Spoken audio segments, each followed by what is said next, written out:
29 longues années, c'est le temps qui sépare les deux premiers succès algériens en Coupe d'Afrique des Nations.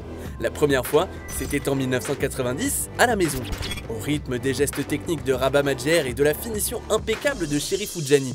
La deuxième, elle, sera à jamais marquée par la génération Mahrez, Bennacer ou encore Bounedjah. Pourtant, tout n'était pas gagné pour les Fennecs. Alors, comment l'Algérie est parvenue à remonter sur le toit de l'Afrique? Abonne-toi pour avoir le meilleur du foot en vidéo. Germany are through, but Algeria will go home as proud a team as have been at these World Cup finals. They have been sensational tonight. Une épopée en cache souvent une autre. Lors du mondial 2014 au Brésil, l'Algérie sort par la grande porte en huitième de finale face à l'Allemagne. Mais comme souvent, la folie laisse place à la torpeur. Élimination en quart de la CAN 2015, éliminé au premier tour de la CAN en 2017, non qualifié pour la Coupe du Monde 2018. La gueule de bois post-2014 a été longue pour les Fennecs. Après Christian Gourcuff, l'équipe voit 5 sélectionneurs différents se succéder en l'espace de 2 ans, y compris l'ancienne gloire du football algérien, Rabat Madjer, qui se casse une troisième fois les dents aux commandes de la sélection. Finalement, un autre ancien international va en prendre les commandes et tout changer, Djamel Belmadi.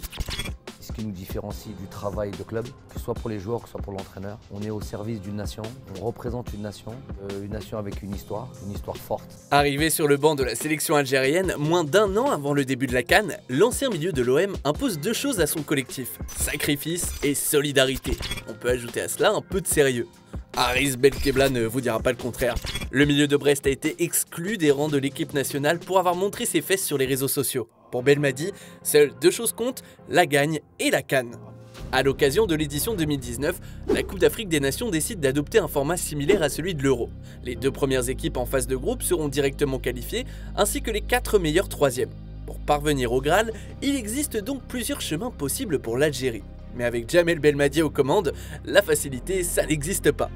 En terres égyptiennes, les Fennecs terminent premiers de leur groupe avec 9 points au compteur et une victoire face à l'un des ultra favoris du tournoi, le Sénégal. Les Algériens rejoignent le Caire pour y affronter la Guinée en 8e, encore invaincus. Le nouveau capitaine, Riyad Mahrez, ouvre le score et inscrit sa 5e réalisation en 3 participations à la CAN. Youssef Belaïli puis Adam Mounas tuent définitivement les espoirs guinéens. Toujours aucun but encaissé pour les Fennecs. Mais le plus dur reste à venir, la Côte d'Ivoire s'est qualifiée contre le Mali. Ici, les guerriers du désert vont connaître leur premier véritable frisson. Un partout à la fin du temps réglementaire, prolongation, puis tir au but. Finalement, le poteau des cages gardé par Aïs Mboli sera plus fort que celui de Sylvain Gbowo. L'Algérie poursuit sa route et affrontera l'une des toutes meilleures équipes de l'histoire de la CAN, le Nigeria. Les deux nations se sont déjà rencontrées 2 fois en finale de la CAN, une victoire pour chaque pays. Malheureux, Trost Ekong marque contre son camp en faveur de l'Algérie. Talentueux, Igalo prend à contre-pied Mboli et égalise sur pénalty. Glorieux, Riyad Mahrez libère l'Algérie d'un coup franc splendide à la dernière minute et envoie les siens en finale. Un coup franc qui restera très certainement dans les annales du football africain. À l'heure où la ferveur populaire s'empare de l'Algérie, un air de revanche s'installe. La bande à Mahrez retrouve une nation toujours à la recherche de sa première Coupe d'Afrique, le Sénégal de Sadio Mané. Mais cette ère de revanche est de courte durée, très courte, exactement 79 secondes. C'est le temps qu'il faudra à Bagdad Bounedjah, le buteur des Fennecs, pour faire la décision dans cette rencontre. À partir de là, les mots sacrifice et solidarité de Djamel Belmadi prennent tout leur sens. Les guerriers du désert livrent une prestation défensive de haute volée et deviennent champions d'Afrique.